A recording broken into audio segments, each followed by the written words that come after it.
بسم الله الرحمن الرحيم الحمد لله وحده والصلاة والسلام على من لا نبي بعده أما بعد فأعوذ بالله من الشيطان الرجيم بسم الله الرحمن الرحيم قال الله تعالى كل نفس ذائقة الموت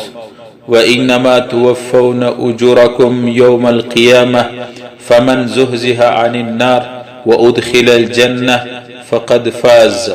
وما الحياة الدنيا إلا متاع الغرور وقال تعالى فإذا جاء أجلهم لا يستأخرون ساعة ولا يستقدمون وقال الله تعالى ولن يؤخر الله نفسا إذا جاء أجلها والله خبير بما تعملون وقال النبي صلى الله تبارك وتعالى عليه وسلم موتوا قبل أن تموتوا وحاسبوا قبل أن تحاسبوا وقال النبي صلى الله عليه وسلم أكثروا هازم اللذات يعني الموت وقال النبي صلى الله عليه وسلم الدنيا سجن المؤمن وجنة الكافر آمنت بالله وصدق الله مولانا العظيم وصدق رسوله النبي الكريم علماء کرام بیان فرمائی چې دنیا کې څومره انسانان دي که مسلم دي که غیر مسلم دي که مسلمانان دي که کافران دي په ډیرو خبرو کې اختلاف دي مگر په یو شي کې د ټولې دنیا انسانان که مسلمانان دي که غیر مسلمین دي ټول په دې باندې متفق دي چې هر انسان له مرګ راځي دنیا کې څومره انسانان ژوندي دي ا دې ټول انسانانو له به یو ورځ په خپل نمبر باندې مرګ راځي مرګ د ټول دنیا انسانان مني چې مرګ به خامخا راځي د دنیا یو مذهب ولا د دنیا یو قوم د دنیا یو انسان هم د مرګ څخه انکار نه کوي هر انسان دا وایي که هغه مسلمان دی که کافر دی د دا یقین دی چې د دې دنیا څخه ورځ زم کافرانو کې ځینې دا یقین هم سته چې د مرګ بعد بیا یو بل مرحله هم سته ځینې کافران د مرګ بعد بل مرحله نه مني لکه هندوان هغه خپل مړي بدنونه او جسمونه او لاشونه هغه سوځي د دوی عقیده دا ده چې انسان مړ سو نو بیا ختم سو بل مرحله نشته علماء کرام فرمایي چې په دنیا کې په انسان باندې درې مرحله د انسان د پیدایش سمخ کې د انسان د وجود سمخ کې په انسان باندې درې مرحله ضرور راځي یو مرحله هغه د چې انسان د مور په نس کې د مور په خېټه کې پیدا شو د مور په خېټه کې انسان دا یو مرحله ده دویمه د مور د خېټه او د نس چراوتی ولادت وسو دنیا ترالی د دنیا په خېټه د دنیا په نس کې دي او دریمه مرحله هغه د قبر او د آخرت مرحله ده د میدان محشر مرحله ده یا جنت یا جهنم علما فرمایي چې د انسان علم ډیر محدود او الله رب العالمین د انسان سره د غیب او د یقین د ایمان په بدله کې معامله ورسره کوي چنانچه انسان باندې یو مرحله هغه و چې د مور په خېټه کې د خپل مور په نس په خېټه کې انسان علما لیکي چې د مور په خېټه کې د بچي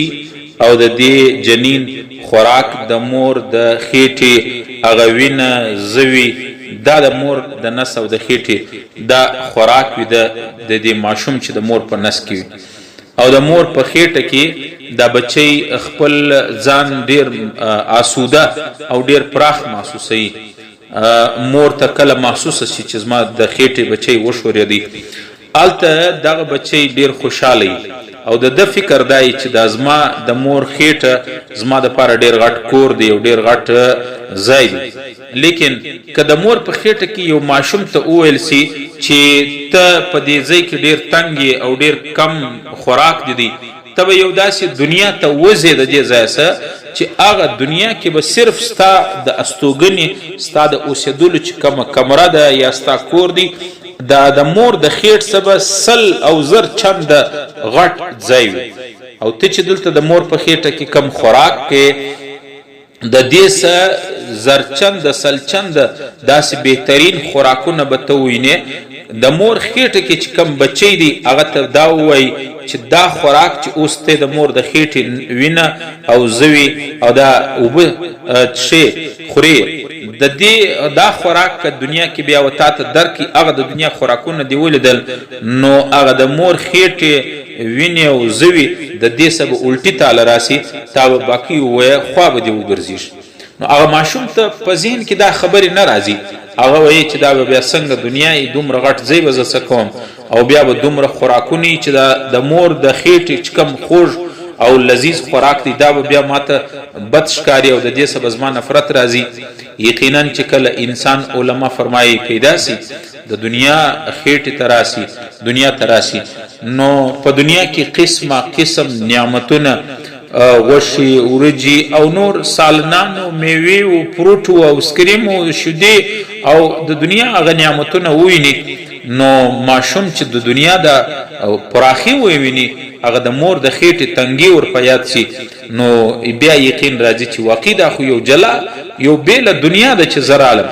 او موږ او تاسې ټوله اوس د مور د خېټې یو مرحله مې تېره کړې ده اوس کوما او تا ته د مور په خېټه کې چې کم ویني او زوی او بوي هغه زموږ لذیذ خوراکو یو چاته اوس په پلیټ کې د مور هغه د خېټې ویني او زوی هغه اوبه هغه کښېږدي نو زه موږ ټولو ته به الټي راسي نو خوراک هغه خوراک د دې قابل به نه بولو چې دا څنګه خوراک دی بالکل علما فرمایي دا قشان دغه رقم چې انسان کله مړ سي د دې دنیا نه سترګې پټې سي میدان محشر باندې چې راپاسي جنت له لاړ سي د جنت به د یو جنتي ادنا جنتي به دومره زیات غټ جنت وي لکه د دنیا لس چند اوس موږ ته کوی په دې دنیا کې چې ستا یو بل مرحله را روانه ده جنت د هر جنتي به دومره جنت وي لکه د دنیا لس چند صرف پاکستان لس چند نه افغانستان نه بنگلاديش او هندوستان نه ټول دنیا د دې لس چند دومره جنت به یو جنتي وي نو موږ ته چې ووایي موږ په ذهن کې دا خبره نه راځي چې نو دا دومره غټ عظیم جنت چې یو ماته رسیږي د دنیا څومره انسانان دي دا به څومره جنت وي او دا به کم ځای کې وي او څومره غټ جنت به وي نو دا دومره جنت کې به زه ګرځم څنګه او د دې خوراکونه به څنګه کوم خو چې انسان هلته لاړ سي بیا معلوم سي چې واقعي دا یو جنت د دنیا نه لس چنده زیات دی لکه د مور د خېټې چې یو ماشوم راوځي د مور په خېټه کې د هغه په سمج کې دا خبره نه راځي چې د دنیا دومره عظیم دنیا دومره غټه ده صرف هغه ستا د استوګنې ستا د اوسېدو کمره به دومره غټه وي چې دا ستا د مور د خېټې چې څومره ځای دی د دې سل چنده زر چنده سبه هم زیات نو چې کله ماشوم بچی د دنیا خېټې له راسي حقیقت کې وویني نظر راسي دا شان نو بیا یقین راسي یقین ومنئ چې دغه شان چې کله انسان مړ سي د مرګ بعد چې کله میدان محشر مخته راسي نو دا ټول شان به د په حضور کې راسي او وبویني چې واقعي دا جنت وویني هغه د دنیا په نسبت او علما لیکي چې جنتی چې کله جنت له لاړ سي بیا د دنیا اعلی او بهترین خوراک بهترین او لذیذ خوراک د دنیا جنتی ته پیش سي جنتی به د هغه څه الټي وکړي د هغه څه به خوا وګرځېږي او دغه سبب طبیعت خراب سي چې دا څه ګنده خوراک زما مخ ته کښې شوی لکه څنګه چې اوس نن سبا زما او ستا مخ ته د مور د خېټې هغه وینې او زوی کښېږدي ما او تا ته نفرت راځي بالکل سیم جنتي ته د دنیا اعلی خوراک چې کښېږدي جنتي به هغه څه الټي وکړي دغه طبیعت به خراب سي نو عزیزانو عرض و گزارش دادی یقین ومنئ د الله په ذات می قسم چې د دنیا خېټه تر اغلیو د آخرت خېټه لروان یو د جنت یا جهنم فیصله وي الله رب العالمین دې موږ تاسو لپاره کې د جنت فیصله وکړي پروردگار دې د جهنم انګار نه حفاظت وکړي